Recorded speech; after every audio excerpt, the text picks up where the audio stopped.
अस्सलाम वालेकुम। Here is the episode 7। वो लड़का जवाबन हंसा, कितनी बार ये तो पता नहीं, अब तो गिनती भी भूल चुका हूँ। अक्सर आता हूँ यहाँ पर। इस लड़के के कदरे फ़ख्रिया अंदाज में कहा। इन औरतों में मुझे कोई अट्रैक्शन महसूस नहीं हो रही। नथिंग स्पेशल अबाउट देम, इसने कंधे उचकाते हुए कहा। अगर कहीं रात ही गुजारनी होती तो कम से कम इन्वायरमेंट माहौल तो अच्छा हो। It's city place such a dirty, ये तो बहुत ही गंदी जगह है। इसने गली में मौजूद गड्ढों और कूड़ों के ढेरों को देखते हुए कुछ नागवारे से कहा। फिर गर्लफ्रेंड के होते हुए यहाँ आने की क्या ज़रूरत है? इसने इस बार अपनी भुएं उचकाते हुए कहा। इस जगह का अपना एक चार्म है। गर्लफ्रेंड और यहाँ की औरतों का कोई मुकाबला नहीं है। गर्लफ्रेंड इस तरह के डांस तो नहीं दिखा सकती जो अभी कुछ देर बाद तुम देखोगे।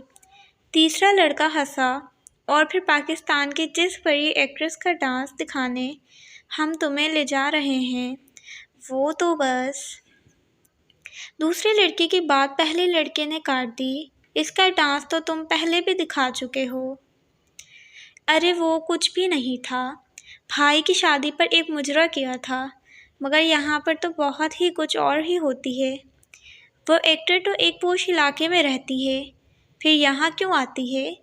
पहले लड़के ने कुछ गैर मुतमईन अंदाज में इससे पूछा। ये तुम आज खुद इससे पूछ लेना, मैं कभी इस तरह इसके सवाल नहीं करता। दूसरे लड़के की बात पर बाकी दोनों लड़के हंसे, मगर तीसरा इसी तरह चुभती हुई नज़रों से इसे देखता रहा। इनका सफ़र बिला आखिर इस गली के आखिर में एक इमारत के सामने ख़त्म हो गया। इमारत के नीचे मौजूद दुकान से तीनों लड़कों ने मोतियों के बहुत से हार खरीदे और अपनी कलाइयों में लपेट लिए। एक हार दूसरे लड़के ने इस लड़की की कलाई पे भी लपेट दिया, जो वहाँ आने पर एतराज़ कर रहा था। फिर इन लोगों ने वहाँ से पान खरीदे, तंबाकू वाला पान, और दूसरे लड़के ने इस लड़के को भी दिया जो शायद ज़िंदगी में पहली बार पान खा रहा था। पान खाते हुए वो चारों इस इमारत की सीढ़ियाँ चढ़ने लगे। ऊपर पहुंचकर पहले लड़के ने एक बार फिर तनकीदी नज़रों से चारों तरफ देखा। फिर इसके चेहरे पर इत्मीनान की एक झलक नमूदार हुई। वो जगह बहुत साफ़ सुथरी और खासी हद तक आरास्ता थी।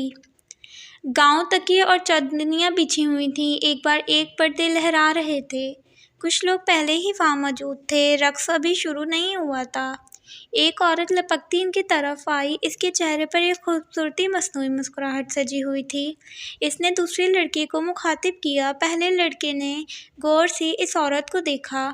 अधेड़ उम्र की वो औरत अपने चेहरे पर बेतहाशा मेकअप थोपे और बालों में मोतियाँ और गुलाब के गजरे लटकाए शेफून की एक चिंगड़ाती होड़ी सुर्ख साड़ी में मलबूस थी, जिसका ब्लाउज उसके जिस्म को छुपाने में नाकाम हो रहा था, मगर वो जिस्म को छुपाने के लिए पहना गया भी नहीं था। इन चारों को वो एक कोने में ले गई और वहाँ से इन्हें बैठा दिया। पहले लड़के ने वहाँ बैठते ही मुंह में मौजूद पान इस गुलदान में थूक दिया, जो इनके करीब मौजूद था। क्योंकि पान मुंह में होते हुए इससे बात करना बहुत मुश्किल हो रहा था। पान का जायका भी इसके लिए कुछ ज़्यादा खुशगवार नहीं था। तीनों लड़के वहाँ बैठे मध्यम आवाज़ में बातें करने लगे। जब पहला लड़का इस हॉल के चारों तरफ मौजूद गांव तकियों से टेक लगाए हुए लोगों को देखता रहा, जिनमें से कुछ अपने सामने शराब की बोतलें और नोटों की गड्डियाँ रख कर बैठे थे। इनमें से अक्सरियत सफ़ेद लट्ठे के गल्फ लगे कपड़ों में मलबूस थीं। और इसने ईद के इज्तिमाआत के अलावा आज पहली बार किसी जगह पर सफ़ेद लिबास पहनने वालों का इतना बड़ा इज्तिमा देखा था। खुद वो अपनी साथियों की तरह सियाह जंदीस और इस रंग की आधे बाजुओं वाली टी शर्ट में मलबूस था। इनकी उम्र के कुछ और लड़के भी वहाँ इन्हीं की तरह जीन्स और टी शर्ट्स में मलबूस थे। تھوڑی دیر بعد ایک عورت اور اس طرح چیختے چنگھاڑتے رنگوں والے کپڑوں میں ملبوس وہاں آ کر ہال کے درمیان بیٹھ کر ایک غزل سنانے لگی تھی۔ اس کے ساتھ کچھ سازندے بھی تھے۔ 2 غزلیں سنانے اور اپنے اوپر اچھالے جانے والے کچھ نوٹ اٹھا کر وہ خاصی خوش اور مطمئن واپس چلی گئی۔ اس کے جانے کے فوراً بعد ہی فلم انڈسٹری کی وہ ایکٹریس ہال میں داخل ہوئی اور ہال میں موجود ہر مرد کی نظر اس سے جسے چپک کر رہ گئی ہو۔ اس نے ہال میں باری باری چاروں طرف گھوم کر ہر ایک کو سر کے اشارے سے خوش آمدید کہا تھا۔ سازندوں کو اس بار کسی تکلیف کا سامنا نہیں کرنا پڑا تھا۔ گیسٹ پلیئر پر باری باری چند ہیجان انگیز گانے لگائے گئے تھے جن پر اس عورت نے اپنا رقص پیش کرنا شروع کیا تھا اور کچھ دیر پہلے کی خاموشی یکدم ختم ہو گئی تھی۔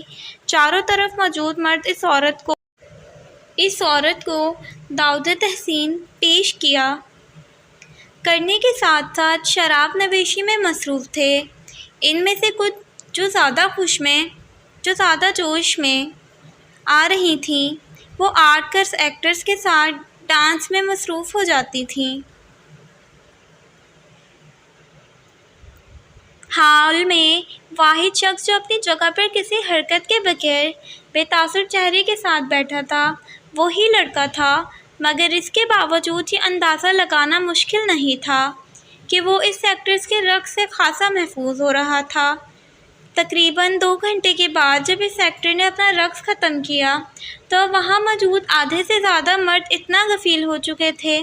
واپس گھر جانا ان کے لیے مسئلہ اس لیے نہیں تھا کیونکہ ان میں سے کوئی بھی گھر جانے کا ارادہ نہیں رکھتا تھا۔ وہ سب وہاں رات گزارنے آئے تھے۔ ان چاروں نے بھی رات وہاں گزاری۔ اگلے دن وہاں سے واپسی پر گاڑی میں اس دوسرے لڑکے نے جماہی لیتے ہوئے پہلے لڑکے سے پوچھا جو اس وقت لاپرواہی سے گاڑی سے باہر دیکھنے میں مصروف تھا، ہاں تو پھر کیسا رہا تجربہ؟ اچھا تھا، پہلے لڑکے نے کندھے اچکاتے ہوئے کہا۔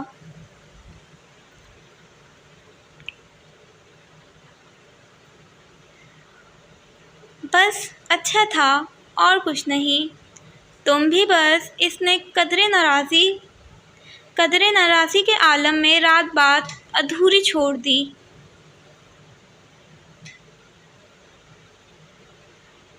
کبھی کبھار جانے کے لیے اچھی جگہ ہے، اس کے علاوہ اور کیا کہہ سکتا ہوں، مگر سم تھنگ اسپیشل والی کوئی بات نہیں ہے۔ میری گرل فرینڈ اس لڑکی سے بہتر ہے جس کے ساتھ میں نے رات گزاری ہے، اس لڑکے نے ٹو ٹوک انداز میں کہا۔ ڈائننگ ٹیبل پر ہاشم مبین کی پوری فیملی موجود تھی۔ کھانا کھاتے ہوئے وہ سب آپس میں خوش گپوں میں بھی مصروف تھے۔ موضوع گفتگو اس وقت امامہ تھی جو اس ویکینڈ پر بھی اسلام آباد موجود تھی۔ بابا، آپ نے یہ بات نوٹ کی کہ امامہ دن بدن سنجیدہ سے سنجیدہ ہوتی جا رہی ہے؟ وسیم نے قدرے چھیڑنے والے انداز میں امامہ کی طرف دیکھتے ہوئے کہا۔ ہاں، یہ تو میں بھی پچھلے کئی ماہ سے نوٹ کر رہا ہوں، ہاشم مبین نے وسیم کی بات پر بیٹی کے چہرے کو غور سے دیکھتے ہوئے کہا۔ امامہ نے چاولوں کا چمچہ منہ میں رکھتے ہوئے وسیم کو گھورا۔